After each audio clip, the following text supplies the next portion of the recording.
My husband slapped me when I told him I was pregnant. Evan and I had been trying to have a baby for 2 years. We've had 2 years of negative tests and wondering if something was wrong with me. Then last month I missed my period. Then I took 5 tests in one sitting because I couldn't believe the first 4. When those 2 pink lines finally appeared, I sat on the bathroom floor and cried until my sister Carrie talked me down through the phone. She told me I needed to tell everyone and make it special. Don't just blurt it out over dinner. Throw a party, invite everyone who matters. Turn this into a memory we'd tell our kid about someday. So that's exactly what I did. 7 weeks later, my house was packed with everyone I loved. My parents stood by the appetizer table. Carrie kept shooting me excited glances from across the room.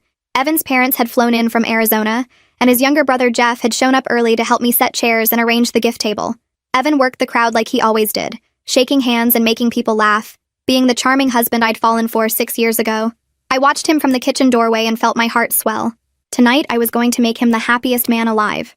I grabbed a fork, tapped it against my wine glass, and the room slowly went quiet. 40 faces turned toward me. My mom was already tearing up, and she didn't even know yet.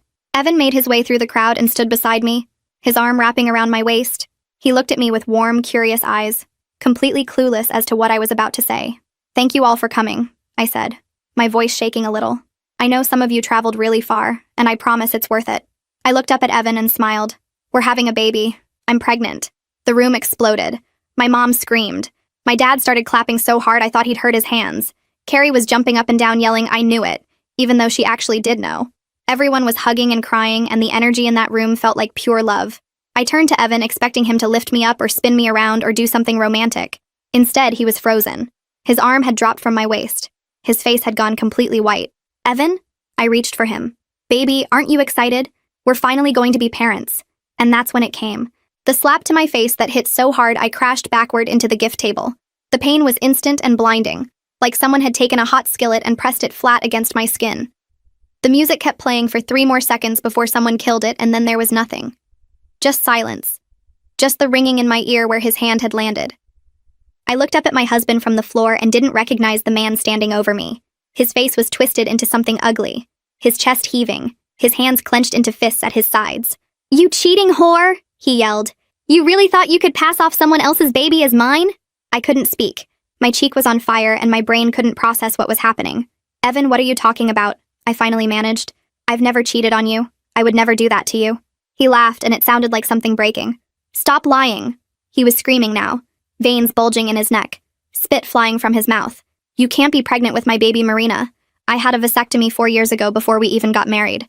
I can't have babies." The words hit me harder than his hand did. A vasectomy. 4 years ago. He'd been letting me cry over negative tests for 2 years, knowing the whole time it was impossible. "So whose is it?" he continued, his voice getting louder. "Who have you been sleeping with behind my back? How long has this been going on?" The room was still dead silent. My mother had her hand over her mouth, tears streaming down her face. My father looked like he wanted to end someone but couldn't make his legs move. And then someone was kneeling beside me, warm hands on my shoulders, helping me sit up, brushing glass away from my dress. I looked and it was Jeff, his face pale with shock as he stared at his brother like he was seeing a monster. "What the hell is wrong with you?" Jeff said, his voice shaking with anger. "You just hit your pregnant wife in front of everyone." He helped me to my feet and positioned himself between me and Evan like a shield. Evan was pacing back and forth like a caged animal, running his hands through his hair. 2 years I let you make me feel guilty for not giving you a baby. And this whole time you were spreading your legs for someone else?" He turned to the room, arms wide, like he was inviting everyone to see what I really was. Look at her. Look at her standing there pretending to be confused. She knows exactly what she did. She knows exactly whose baby that is. So there I was, face-stinging entire family watching accused of cheating by my own husband. And the worst part? Evan had proof. A vasectomy I never knew about. In his mind, this pregnancy was impossible unless I slept with someone else. I demanded a paternity test. It would take a week to come back. 7 days until I could prove I was innocent. But I didn't know that those 7 days would be the worst of my life. Because while I waited for science to save me, everyone I loved was about to turn on me. Everyone left the party without saying goodbye. They just grabbed their coats and filed out one by one, eyes down, mouths shut. My parents were the last to go. My father hugged me so tight it hurt and whispered, "I'll kill him if you want me to." But I shook my head because I still believed this was a misunderstanding. When the door finally closed, I turned around and Evan was already walking toward our bedroom. "Evan," I said. My voice came out smaller than I wanted it to. "Please just listen to me. I don't know how to explain this, but I haven't been with anyone else. You're the only man I've been with in 6 years. There has to be another explanation." He laughed, but there was no humor in it. Just this cold, empty sound that made me feel sick. Another explanation? For how you got pregnant by a man who can't make babies? He took a step toward me. I flinched. I actually flinched away from my own husband, and I watched that register on his face. For half a second, something flickered in his eyes. Guilt, maybe. Or recognition of what he'd done. But then it was gone, replaced by that hard, angry mask. I'd love to hear it, Marina. Really. Enlighten me. I had nothing. No explanation. No defense except my own word, which clearly meant nothing to him anymore. Then let's do a paternity test, I said. Let's prove it scientifically. Because when that test comes back showing you're the father, you're going to have to live with how you treated me tonight. You're going to have to look me in the eyes knowing you hit me and called me those things and humiliated me in front of everyone I love. Something changed in his expression. Doubt, maybe. Or fear. He was quiet for a long moment, and I let the silence stretch because I needed him to feel the weight of what he'd done. Fine, he finally said. First thing tomorrow. We sat in the clinic waiting room like two strangers sharing a bus stop. Evan sat 4 chairs away from me with his arms crossed and his jaw clenched so tight I could see the muscles jumping under his skin. Every few minutes he'd glance at me and then look away like even the sight of me made him sick. I wanted to scream at him. I wanted to grab his face and force him to look at me, really look at me, and see that I was telling the truth.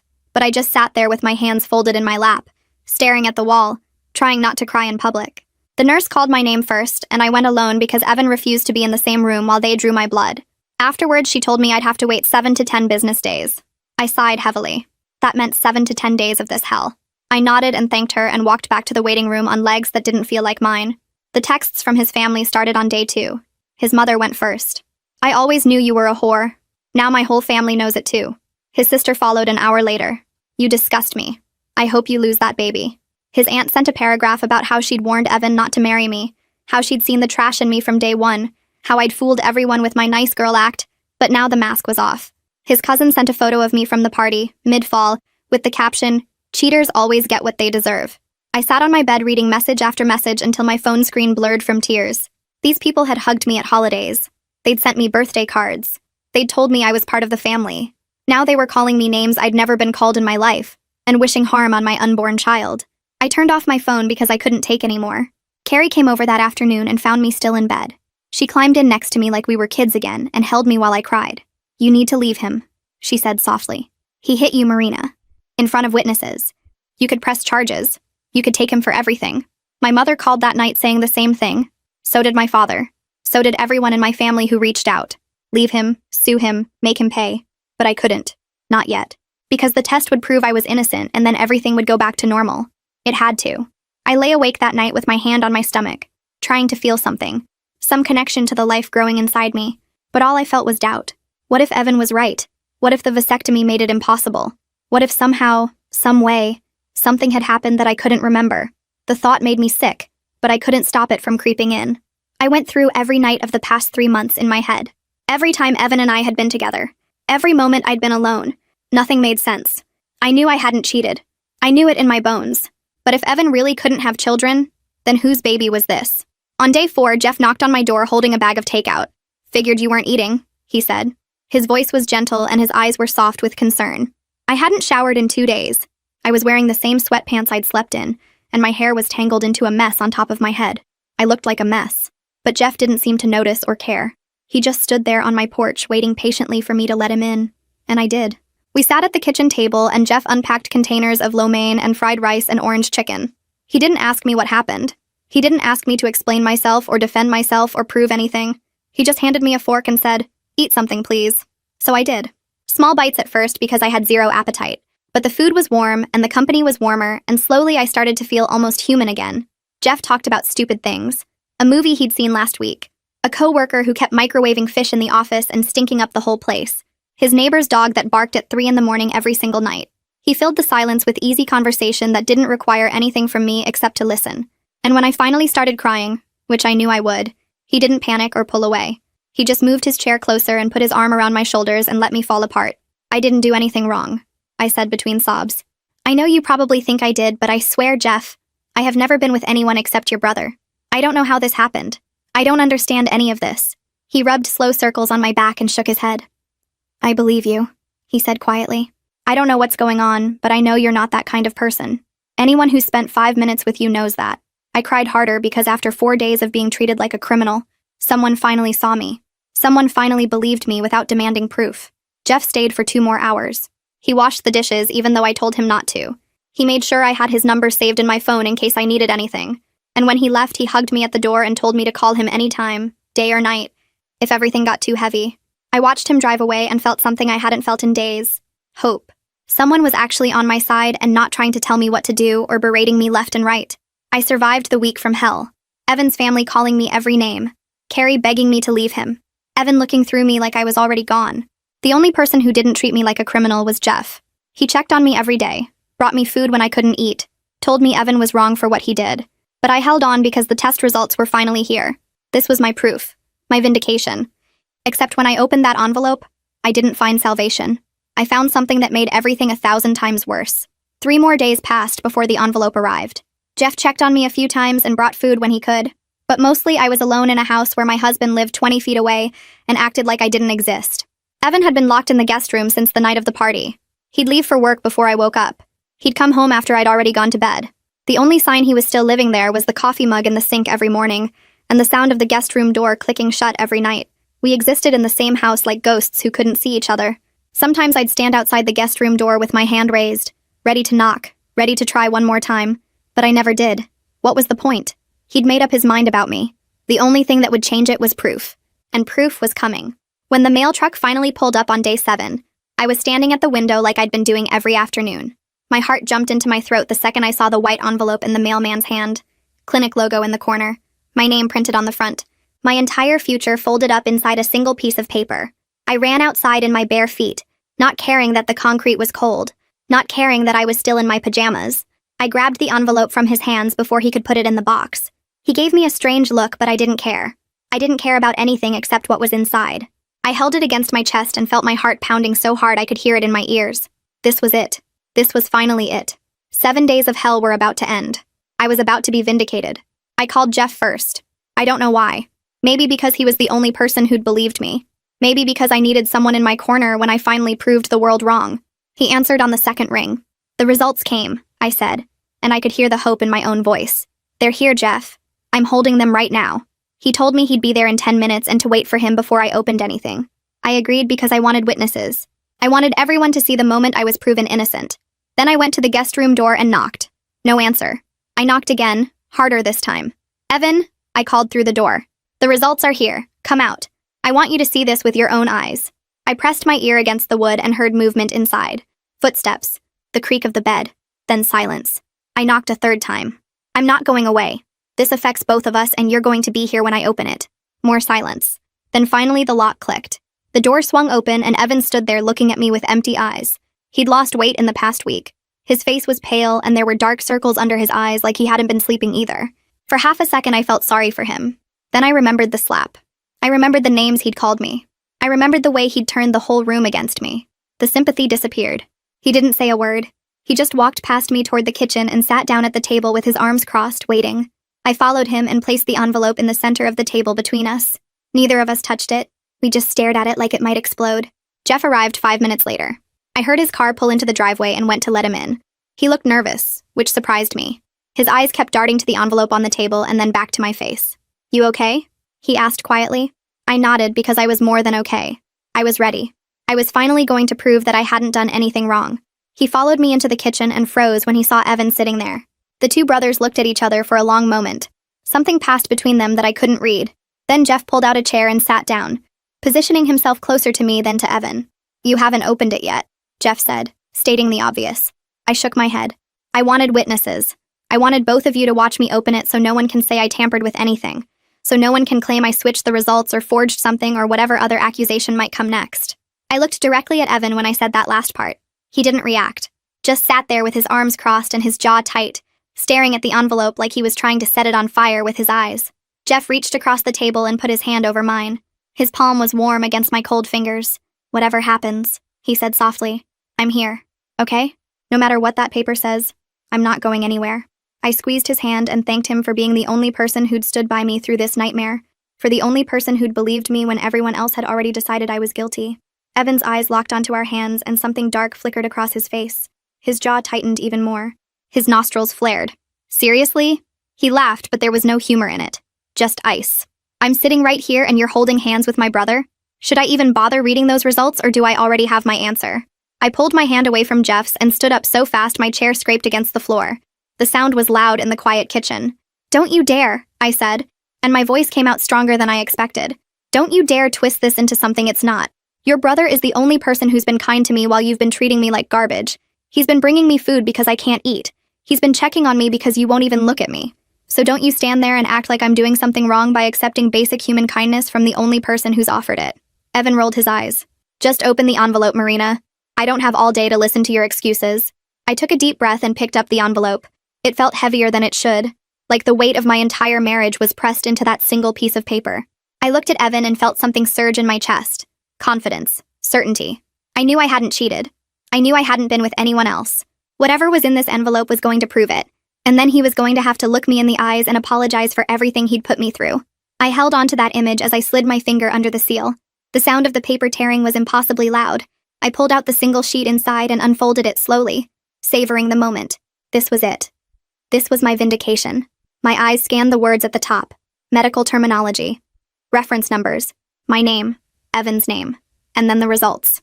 I read them once. My brain didn't process what I was seeing. I read them again. The words were the same, but they still didn't make sense. I read them a third time and the paper started shaking in my hands. No. No, no, no, no, no. This wasn't right. This couldn't be right. There had to be a mistake. A typo.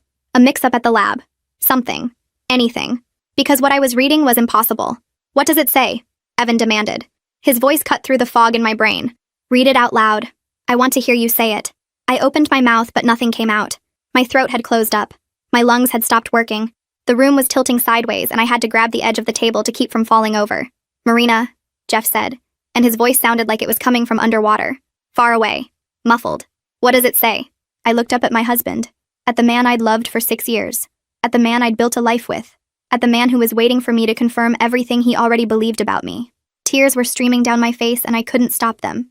"It says you're not the father." The words hung in the air between us. Heavy. Final. Devastating. Evan's expression didn't change. Not even a flicker of surprise. He just sat there with his arms crossed like he'd been expecting this all along. Like he'd known from the beginning that I was exactly what he accused me of being. "And there it is," he said slowly. His voice was calm now. Almost peaceful. Like a storm that had finally passed. "The proof. You've been cheating on me this whole time and now you can't hide it anymore." He stood up slowly and put both hands on the table, leaning toward me until I could see every line of anger on his face. "So who is it? Huh? Who's the lucky guy? Someone from work? Some random guy you met at a bar? An ex-boyfriend you never really got over?" He was getting louder with each question. "Tell me, Marina. I deserve to know whose baby you're carrying in my house. Whose baby you tried to trick me into raising as my own." "I don't know," I sobbed. The words came out broken and desperate. "I don't understand. I haven't been with anyone else, Evan. I swear on my life I haven't been with anyone else. There has to be a mistake. The lab made an error. We need to take another test.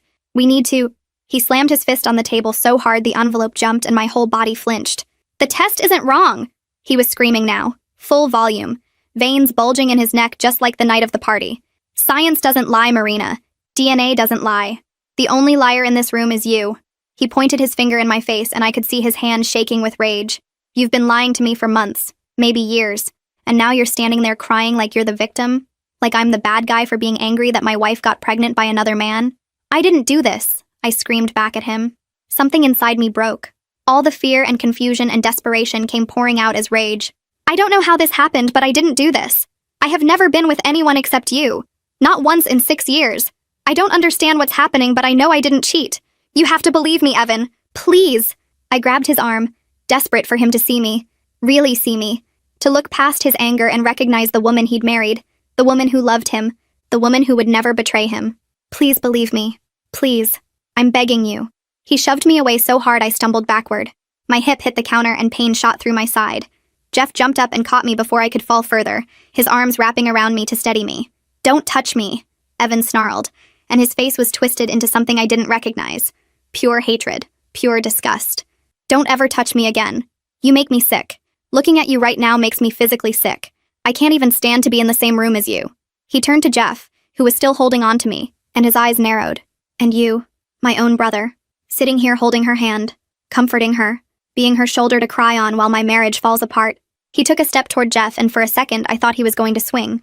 "Did you know about this? Did you know she was sleeping around behind my back? Have you two been laughing at me this whole time? Jeff's face went pale. His arms tightened around me almost protectively. I didn't know anything, he said quietly. His voice was steady, but I could feel his heart pounding against my back. I swear to you, Evan, I just came to support her when the results came in. That's all. I had no idea. Evan stared at his brother for a long moment, searching his face for something. Then he laughed. That horrible cold laugh that made my blood run cold. Support her. Right. Well, congratulations. She's all yours now. You can have her. I'm done. He turned and stormed toward the guest room. I heard drawers being yanked open, clothes being thrown, hangers clattering to the floor. Jeff let go of me and I stood there in the middle of the kitchen, frozen, tears streaming down my face, my whole body shaking so hard I thought my bones might rattle loose. This wasn't happening. This couldn't be happening. I'd been so sure, so completely certain that the test would save me, that science would prove what I already knew, prove I was innocent and faithful. Instead, the test had destroyed everything, and it hadn't even given me answers. It just told me Evan wasn't the father. It didn't tell me who was. It didn't explain how any of this was possible. It just left me standing in my kitchen with my whole life in pieces, and no idea how to put them back together. Evan came back 10 minutes later dragging 2 suitcases behind him. He didn't look at me as he walked toward the front door. His face was set in stone. His eyes were fixed straight ahead, like I was already invisible to him. Evan, wait, I begged, running after him. I grabbed the back of his shirt and he spun around so fast I stumbled backward. Don't touch me, he said through clenched teeth. What part of that don't you understand? I held up my hands in surrender, tears blurring my vision. Please, we can figure this out. We can take another test. Something is wrong. Something doesn't make sense. I know I didn't cheat Evan. I know it. There has to be an explanation. He stared at me for a long moment, and for just a second, I saw something flicker in his eyes. Doubt, maybe, or sadness, or the ghost of the man he used to be. Then it was gone, replaced by that cold, hard mask. The only thing that doesn't make sense is how I didn't see what you really were sooner. My mother was right about you. My whole family was right about you. I should have listened to them from the beginning. He picked up his suitcases and opened the front door. I'm staying with Felix until I figure out what to do about the house. Don't call me. Don't text me. Don't try to contact me at all. As far as I'm concerned, you don't exist anymore. The door slammed behind him so hard the pictures on the wall rattled. Then his car started. Then he was gone. And I was alone. I collapsed onto the kitchen floor and cried so hard I thought I might shatter into 1,000 pieces. Jeff knelt down beside me and tried to put his arm around me, but I pushed him away. I didn't want comfort. I didn't want kindness. I wanted answers. Because I knew I hadn't cheated. I knew I hadn't been with anyone else. I had never let another man touch me in 6 years of marriage. So how was this possible? How was I carrying a baby that wasn't my husband's? I stared at those results knowing how guilty this looked. Evan was gone. He wouldn't even let me explain. He had already decided I was a cheater and a liar. But I still had no idea how this happened. I didn't know that Carrie was about to ask me a question that would change everything. A question I should have asked myself weeks ago. I called Carrie before the sun came up. She answered on the first ring like she'd been waiting by the phone all night. The results came back, I said. My voice was raw from crying. Evan's not the father. She was at my door within the hour. I let her in and handed her the paper without saying anything. She read it twice, her face getting paler each time. Then she set it down on the kitchen table and looked at me with an expression I couldn't read. Sit down, she said. We need to talk through this. I sat across from her at the table. The same table where Evan had slammed his fist. The same spot where Jeff had held my hand. The exact place where my entire life had fallen apart less than 12 hours ago. Carrie pushed the results aside and folded her hands in front of her. I need you to walk me through everything. Not the party. Before that. When do you think you conceived? I stared at her. What does that matter? The test says Evan isn't the father. That's the only thing that matters. Just answer the question, Marina. When do you think it happened? I tried to focus. My brain felt like it was full of static. I don't know exactly. Evan and I were together a lot during that window. We had a whole system. Ovulation tracking, temperature charts, scheduled nights. It could have been any of those times. Carrie shook her head. You're about 11 weeks along. That means conception happened roughly 9 weeks ago. Maybe 10. She leaned forward. Think harder. Is there any night during that time that stands out? Anything that felt different or strange? I closed my eyes and tried to go back. All those nights of trying so hard blurred together. The same routine, the same hope, the same disappointment month after month until the one test that finally came back positive. But then something floated up from the back of my mind. A night I hadn't thought about since it happened. A night that was different from all the others. There was one night, I said slowly. My eyes were still closed, reaching for details I'd never bothered to examine before. About 9 or 10 weeks ago, I woke up because Evan was shaking me, gently. Then I felt him kissing my neck. I paused, remembering. I asked if he was in the mood and he just hummed, like a yes, and I remember wanting a baby so badly I went along with it. Carrie's voice was steady. What else do you remember? I tried to pull more from the fog. It was completely dark. We have blackout curtains because Evan's a light sleeper. I couldn't see anything, not even an outline. I paused. Something was shifting in my chest. Something uncomfortable. He never actually said anything. Not one word the whole time. Usually Evan would whisper to me, tell me he loved me, ask if I was okay. But that night it was just the hum. And when it was over, he just rolled away and went to sleep. Or I thought he did. I was so tired I passed out again right after. Carrie was quiet for a long moment. I opened my eyes and found her staring at me with an expression that made me dizzy. When she spoke again, her voice was careful, gentle, like she was trying not to break something fragile. Marina, I need you to really think about what I'm about to ask you. I felt my whole body tense. Okay. She reached across the table and took my hands. Her fingers were cold. That night, the darkness, the silence, the way he didn't speak, just hummed. She squeezed my hands. Are you absolutely certain it was Evan? I yanked my hands back like she'd burned me. What kind of question is that? Of course it was Evan. I was in my own bed, in my own house. Who else would it have been? But even as the words came out, something cold started crawling up my spine. Carrie didn't look away. You said it was pitch black. You said he never spoke. Not one word. Just a hum that could have come from anyone. She paused.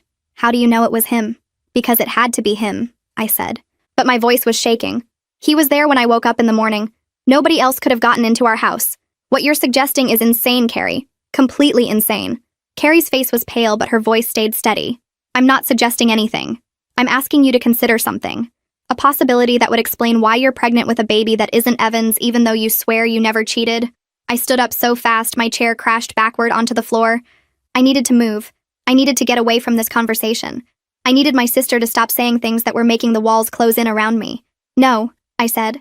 I was backing away from the table. That's not possible. I would have known. I would have felt that something was wrong. I would have, but would I have? The room was completely dark. Not a single word was spoken. Just that one low hum. His hands didn't touch me the way Evans usually did. Rougher. More urgent. Less careful with me. I had told myself it was because he was half asleep. Exhaustion made people different. Sometimes intimacy didn't have to be gentle to still be love. What if it wasn't love at all? What if it wasn't Evan? Oh God, I whispered. My back hit the kitchen counter and I grabbed it to keep myself upright. Carrie. Oh my God. She was out of her chair instantly, crossing the room to catch me as my legs gave out. Her arms wrapped around me and held me up while my whole body started to shake. Breathe, she said into my hair. Just breathe. We don't know anything for sure yet. This is just a possibility. We need to think about this clearly. But I couldn't think clearly. I couldn't think at all. If Carrie was right, then an intruder had come into my home while I was sleeping. A stranger had climbed into my bed in the dark. My body had been used while I thought it was my husband. And I had gone along with it eagerly, wanting a baby so badly that I never questioned the silence. Never wondered why the darkness felt different. Never stopped to make sure the man touching me was actually my husband. Who? I choked out. The word barely made it past my throat. Who would do something like that? Who has access to our house in the middle of the night? Carrie went very still. Her arms tightened around me. And then she said something that made my blood turn to ice. Who has a key to your house, Marina? The answer hit me like a truck. The only person who had one was Jeff. Jeff had a key. Evan gave him one 2 years ago when we went on vacation and needed someone to water the plants. We never asked for it back. My mind started racing through everything from the past week. His kindness when everyone else turned on me. His certainty that I hadn't cheated. Showing up at my door without being called. Sitting too close on the couch. Touching my knee. Telling me maybe my marriage falling apart was for the best. Being there when I opened the results. Holding my hand while I read the words that destroyed my life. No, I said. But even as I said it, pieces were clicking into place. Horrible pieces. Pieces I didn't want to see. Not Jeff. He wouldn't. He's Evan's brother. He's been helping me. He's been... I trailed off. Helpful. Attentive. Always there. Never surprised by anything that happened. Like he already knew how it would end. Carrie pulled back and looked me in the eyes. We need to find out for sure. Another test. One that compares your baby's DNA to Jeff's. My hands were shaking so hard I could barely stand. And if it's him? If the test comes back positive? What do I do then, Carrie? What do I do if Evan's own brother did this to me? It wasn't Evan that night. The realization hit me so hard I couldn't breathe. Someone came into my bedroom in the dark, got into my bed, and I never knew. I thought I was trying to make a baby with my husband. I was being used by Jeff. Every visit, every kind word, every time he told me Evan didn't deserve me. He knew. He knew the whole time. Now I had to make Evan believe me. He wouldn't answer his phone. He thought I was still the villain, but I knew where he was staying, and I wasn't going to let him hide from the truth anymore. Carrie didn't have an answer. Neither did I. But I knew one thing for certain. Evan needed to hear this. He needed to know what his brother might have done. I grabbed my phone and called him. Straight to voicemail. I called again. Same thing. 5 more times I tried. Each call going nowhere. Each ring making me more desperate. He'd blocked me. Or he was ignoring me. Either way, I wasn't getting through. He's staying with Felix, I told Carrie. I know where that is. I'm going over there. She tried to stop me. Told me I should wait until I had proof. Told me showing up hysterical with accusations against his brother would only make things worse. But I couldn't wait. Every second that passed was another second Evan believed I had betrayed him. Another second Jeff got away with what he did. I grabbed my keys and ran to my car before Carrie could say anything else. The drive to Felix's apartment took 12 minutes. I spent every one of them rehearsing what I would say. How I would make Evan listen. How I would convince him that his own brother had done something unthinkable. By the time I pulled into the parking lot, my hands were shaking so badly I could barely turn off the ignition. Felix's apartment was on the 3rd floor. I took the stairs 2 at a time and pounded on the door so hard my knuckles ached. No answer. I pounded again. Evan, I yelled through the wood. I know you're in there. Open the door, please. I figured it out. I know what happened. Silence. Then footsteps. Then the door swung open and Evan stood there looking at me like I was a ghost he'd been trying to outrun. His eyes were red. His clothes were wrinkled. He looked like he hadn't slept in days. Go away, Marina. His voice was flat. Dead. I don't want to hear any more lies. I pushed past him into the apartment before he could stop me. Felix was sitting on the couch looking uncomfortable. I ignored him completely. It wasn't me, I said, turning to face Evan. I didn't cheat on you. I never cheated on you. But someone did get me pregnant. Someone who had access to our house.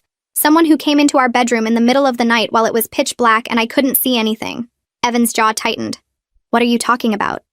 I told him everything. The night I woke up to someone shaking me. The kiss on my neck. The hum instead of words. The complete darkness. The way nothing felt quite right, but I was so desperate for a baby that I didn't question it. The way whoever it was never spoke. Not once. Just that single hum when I asked if he was in the mood. Evan's face changed as I talked. The anger was still there, but it was moving away from me and towards something else. Someone else. Who has a key to our house? I asked him. Besides us. Who else can get in? I watched the realization hit him. Watched his eyes widen. Watched his hands curl into fists at his sides. Jeff, he whispered. The name came out like poison. I gave Jeff a key 2 years ago. I nodded. Tears were streaming down my face, but I didn't wipe them away. He's been so helpful this whole week, Evan. Showing up without being asked, bringing me food, telling me you didn't deserve me, holding my hand when I opened those results. My voice cracked. He knew. He knew the whole time because he's the one who did it. Evan didn't say anything for a long moment. His chest was heaving. His face had gone from pale to red. When he finally spoke, his voice was barely controlled. Get in the car. We drove to Jeff's apartment in complete silence. Evan's knuckles were white on the steering wheel. His jaw was clenched so tight I could see the muscles jumping under his skin. I didn't know what he was going to do when we got there. Part of me was scared to find out. Jeff's building was a nice complex on the east side of town.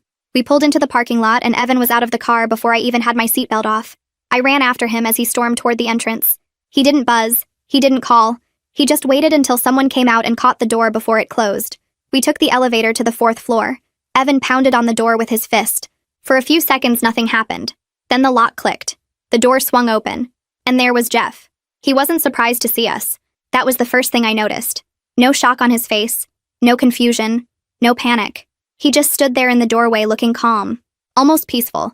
Like he'd been waiting for this exact moment. Hey, he said. His voice was steady. Casual. Like we'd just stopped by for a visit. Evan grabbed him by the shirt and shoved him backward into the apartment. Tell me the truth, he growled. Tell me what you did to my wife. Jeff didn't fight back. Didn't try to defend himself. He just let Evan push him until his back hit the wall. Then he looked past his brother. Directly at me. His eyes found mine and something in them made my skin crawl. Intensity. Hunger. Possession. Like he was looking at something that belonged to him. Marina, he said softly. My name in his mouth made me want to vomit. I've been waiting so long to finally tell you everything. Jeff stood in that doorway looking at us like he'd been expecting this moment his whole life. No panic, no guilt. Just this calm expression that made my skin crawl. Evan demanded answers. I held my breath waiting for denials, excuses, anything that would let me pretend this was some horrible mistake. But he didn't deny it. He smiled. And what came out of his mouth next proved that this wasn't a moment of weakness or a drunken accident. This was planned. This was obsession. This was everything.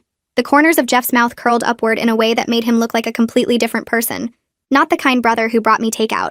not the gentle voice that told me everything would be okay. This smile was slow and deliberate and wrong. The kind of smile someone wears when they've been keeping a secret for years and finally get to say it out loud. "You might want to let go of me, Evan," Jeff said. His voice was steady and conversational, as if Evan wasn't pinning him against the wall with murder in his eyes. "This is going to be a long conversation, and you'll want to sit down for it." Evan's hands twisted tighter into Jeff's shirt. The fabric bunched and strained under his grip.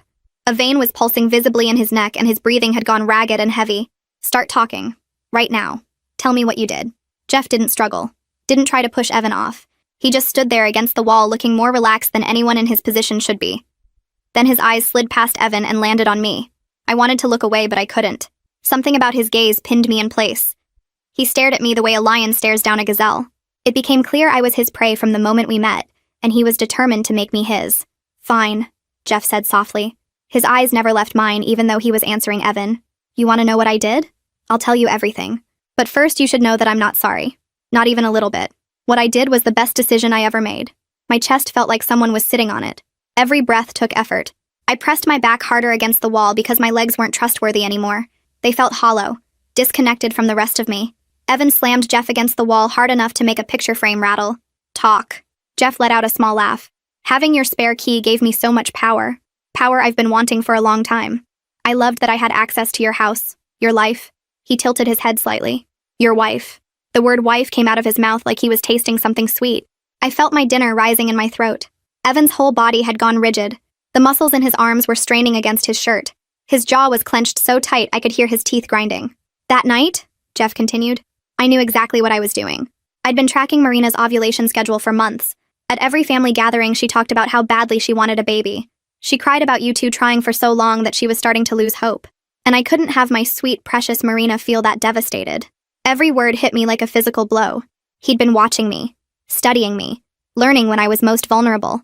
But then something interesting happened, Jeff continued. His voice had turned almost cheerful now. "You got a vasectomy, and you didn't tell her.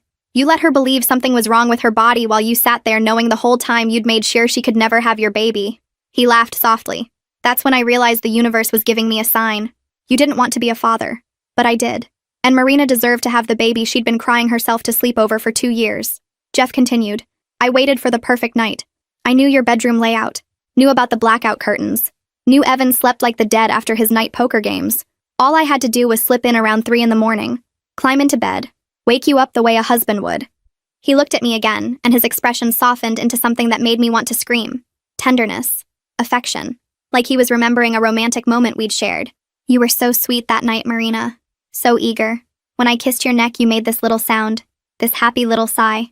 And when you asked if I was in the mood, I almost broke character and told you the truth right there. How much I loved you and wanted you." He smiled happily at that while tears poured down my face. I couldn't do anything except stand there and listen to him describe the worst thing that had ever happened to me. "But I stayed quiet," Jeff continued. "Just hummed a yes, and let you believe what you wanted to believe. And afterwards, when you curled up against me in the dark, I laid there for almost an hour just holding you, listening to you breathe, feeling your heartbeat against my chest. It was the happiest I'd ever been." Evan released one hand from Jeff's shirt and pulled it back into a fist. His knuckles were white. His arm was shaking with the effort of not swinging. "You sick piece of garbage," Evan spat. Each word came out through gritted teeth. "You violated my wife. In my house. In my bed." Jeff's eyes finally moved to his brother. Something flickered in them. Not guilt, not shame, annoyance. Like Evan was interrupting something important. "She was never really yours, Evan. That's what you don't understand. From the moment I met her at your engagement party, I knew she was supposed to be with me. But you got there first. You always got there first. The better grades, the better job, the better everything. And then you got her too." His voice dropped lower, harder. "I spent 4 years watching you take her for granted. 4 years watching you ignore her while she tried so hard to be a good wife. 4 years knowing I could love her better than you ever would." I pressed my hand over my mouth to keep from sobbing out loud. 4 years. He'd been watching me for 4 years. Every family dinner. Every holiday. Every time he came over to help with something around the house. He'd been looking at me like this. Wanting me like this. And I never knew. Evan's fist connected with Jeff's jaw so hard the sound echoed off the walls. Jeff's head snapped to the side and blood appeared at the corner of his mouth. But he didn't fall. Didn't cry out. Didn't even raise his hands to defend himself. He just turned his head back slowly and looked at his brother with that same calm expression. Then he laughed, blood on his teeth and joy in his eyes. "That felt good, didn't it?" Jeff said. "Hit me again if you want." break my nose, knock out my teeth. None of it changes anything. I did what I did, and I don't regret a single second of it. He spit blood onto the floor. That baby Marina is carrying? That's my baby. My child. The only family I've ever made for myself. And you can hate me all you want, but you can't undo that. You can't take that away from me. I slid down the wall until I was sitting on the floor. My legs had finally given up completely. Carrie wrapped her arms around me while I tried to make myself as small as possible. Tried to disappear. Tried to stop hearing his voice, but it kept going. And these past 2 weeks? Jeff stepped away from the wall now that Evan had let go of him. He wiped the blood from his chin with the back of his hand. Those were the best days of my life. Sitting with you in your kitchen, Marina. Holding your hand. Telling you I believed you when everyone else called you a liar. Watching you look at me like I was the only person in the world who cared. He took a step toward me, and Evan immediately moved between us. I got to be there for you. I got to comfort you. I got to be the man you needed while your husband treated you like garbage. Every tear you cried on my shoulder was proof that I was right. You should have been with me from the beginning. I was shaking so hard my teeth were chattering. Every moment from the past 2 weeks was replaying in my head, but it all looked different now. His arm around me on the couch. His hand on my knee. The way he always sat too close. The way he looked at me when he thought I wasn't paying attention. I thought he was being kind, supportive, brotherly. He was savoring his victory.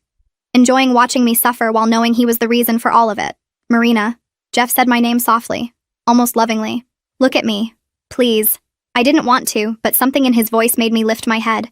He was standing a few feet away with Evan blocking his path, but his eyes found mine easily, and what I saw in them terrified me more than anything else had. Hope. Genuine hope. Come with me, he said. Right now. Tonight. We can leave this whole mess behind. Start over somewhere new. Raise our baby together the way it should have been from the start. The air left my lungs. He actually believed this was possible. He actually thought I might say yes. He'd violated me in the most intimate way possible, and he was standing there asking me to run away with him.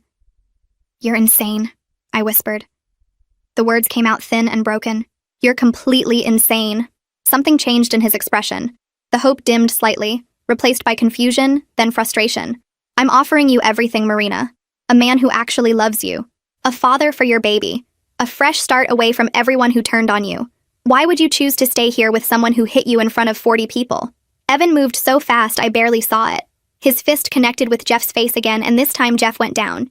He hit the floor hard, and Evan was on top of him instantly, punching, over and over, each blow landing with a sickening thud. You don't get to talk to her, Evan was screaming. Tears were streaming down his face. You don't get to look at her. You don't get to say her name. Do you understand me?